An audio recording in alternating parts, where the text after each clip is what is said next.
കേന്ദ്ര സർക്കാരിന്റെ പുതിയ പ്രത്യക്ഷ നികുതി കോഡിന്റെ കരട് രൂപം പുറത്തുവന്നു. ഇതിൽ ഈ മാസം 30 വരെ പൊതുജനാഭിപ്രായം സ്വരൂപിക്കും. ആദായ നികുതി ഘടനയിലും കാതലായ മാറ്റങ്ങൾ നിർദ്ദേശിക്കുന്നുണ്ട്. വിശദാംശങ്ങളുമായി ഇനി ടാക്സ് ഗുരു. സങ്കീർണതയുടെ കാര്യത്തിൽ ലോകത്തുള്ള ഏത് നിയമങ്ങളോടും കിടപിടിക്കുന്നതാണ് നമ്മുടെ നികുതി നിയമങ്ങൾ.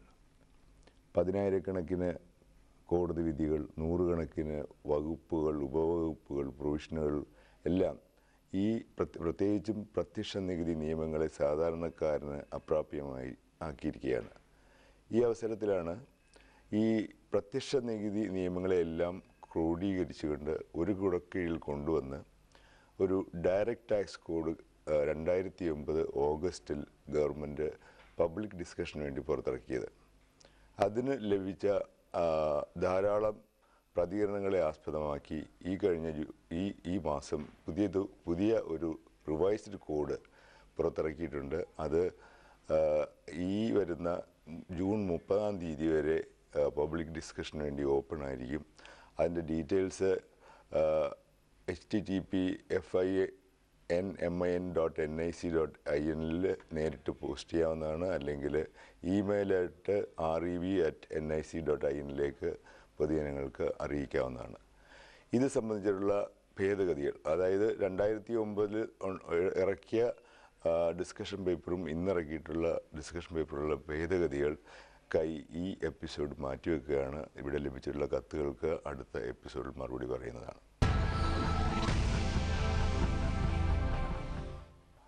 ഇന്ന് നമ്മുടെ നികുതി സംവിധാനം ആധാരമാക്കിയിരിക്കുന്നത് എക്സംപ്റ്റ് എന്നുള്ള ഒരു സംവിധാനമാണ്. അതായത് ഒരു സേവിങ്സ് നമ്മൾ നടത്തുമ്പോൾ അത് അടയ്ക്കുമ്പോൾ എക്സംപ്ഷൻ തരുന്നു, അതിന് വരുമാനം ഉണ്ടാകുമ്പോൾ എക്സംപ്ഷൻ തരുന്നു, അത് തിരിച്ച് ലഭിക്കുമ്പോഴും എക്സംപ്ഷൻ തരുന്നു. അതിൽ നിന്ന് മാറിയിട്ട് എക്സംപ്റ്റ് ടാക്സ് എന്നുള്ള രീതിയിലേക്ക്, അതായത് പിൻവലിക്കൽ നടത്തുന്ന വർഷം ടാക്സ് ചെയ്യുന്ന രീതിയിലേക്ക് മാറാനുള്ള ഒരു നിർദ്ദേശം ഒറിജിനൽ കരടിലുണ്ടായിരുന്നു. പക്ഷേ അത് മാറ്റിയിരിക്കുകയാണ്.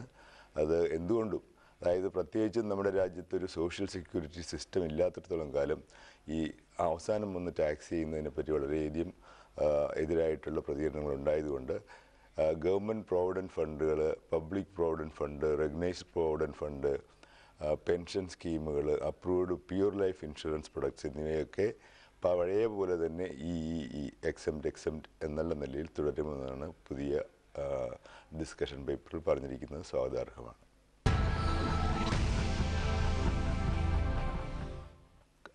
ഒറിജിനലായിട്ട് 2009 ഇറക്കിയ കരടിൽ പറഞ്ഞിരിക്കുന്ന ഒരു റിട്ടയർമെൻറ്റ് ബെനിഫിറ്റ് അക്കൗണ്ട് സ്കീം എന്ന് പറഞ്ഞിട്ട് ഒരു സ്കീമുണ്ട്.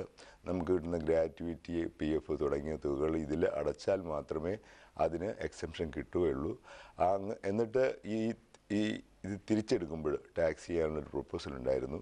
അതും വേണ്ടെന്ന് വെച്ചിരിക്കുകയാണ്. അതായത് retirement benefit account scheme withdraw ചെയ്തിരിക്കുകയാണ്. അതും സാധാരണക്കാരനെ സംബന്ധിച്ചിടത്തോളം നല്ല ഒരു നടപടി തന്നെയാണ്. ഒറിജിനൽ ഡ്രാഫ്റ്റിനുണ്ടായിരുന്ന പെർക്വിസിറ്റ് വാല്യുവേഷനെ പറ്റി വളരെയധികം ആശങ്കകളുണ്ടായിരുന്നു. അതായത്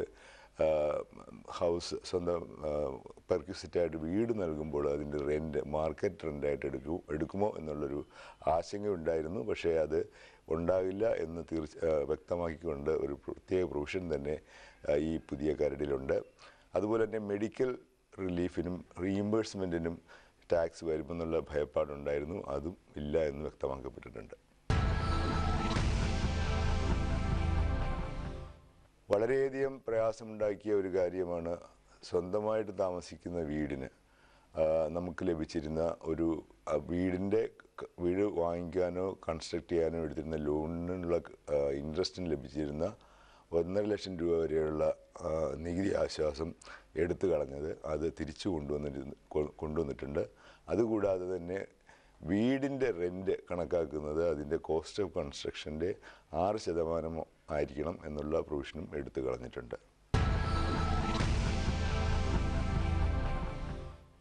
നമ്മുടെ രാജ്യത്തെ പല കമ്പനികളും ധാരാളം ലാഭമുണ്ടാക്കിയ ശേഷം, ഡിവിഡൻഡ് നൽകിയ ശേഷം, പക്ഷേ ആദായ നികുതി നിയമത്തിലെ വിവിധ വകുപ്പുകൾ പ്രകാരം എക്സംപ്ഷൻ കൈപ്പറ്റിക്കൊണ്ട് യാതൊരുവിധ ടാക്സും കൊടുക്കാതിരുന്നൊരു സാഹചര്യത്തിലാണ് ബുക്ക് പ്രോഫിറ്റ്, അതായത് കണക്കിൽ കാണിച്ചിട്ടുള്ള ലാഭത്തിന്മേൽ മിനിമം ഒരു ടാക്സ് കൊടുക്കണമെന്നുള്ള ഒരു നികുതി നിയമം, ഒരു ഭേദഗതി ഇവിടെ വന്നത്. അതിന് ഇപ്പോൾ പറയുന്ന പേര് മിനിമം ഓൾട്ടർനേറ്റ് ടാക്സ് എന്നാണ്. ഈ 2009 ഓഗസ്റ്റിൽ പുറത്തുവിട്ട ഡിസ്കഷൻ പേപ്പറിൽ പറഞ്ഞിരുന്നത് അത് ഗ്രോസ് അസറ്റ്സിനെ ആധാരമാക്കി എടുക്കണമെന്നാണ്, ബുക്ക് പ്രോഫിറ്റിനെ അല്ല. അങ്ങനെയാണെങ്കിൽ നഷ്ടത്തിലോടുന്ന കമ്പനികളും, അതായത് ഒരു പ്രവൃത്തിയില്ല കുറേ അസറ്റ്സ് ഉള്ള കമ്പനികളുണ്ടാകാം, അവയും തീർച്ചയായിട്ടും MAT മിനിമം ഓൾട്ടർനേറ്റ് ടാക്സ് കൊടുക്കേണ്ടി വരും. അതിനെപ്പറ്റി വളരെയധികം ഒച്ചപ്പാടുണ്ടാക്കിയിട്ടുണ്ട്. അതും നിർത്തലാക്കിയിരിക്കുകയാണ്. അത് തിരിച്ച് ബുക്ക് പ്രോഫിറ്റിനെ ആധാരമാക്കി MAT കണക്കാക്കണം എന്നാണ് പുതിയ ഡ്രാഫ്റ്റിൽ പറഞ്ഞിരിക്കുന്നത്.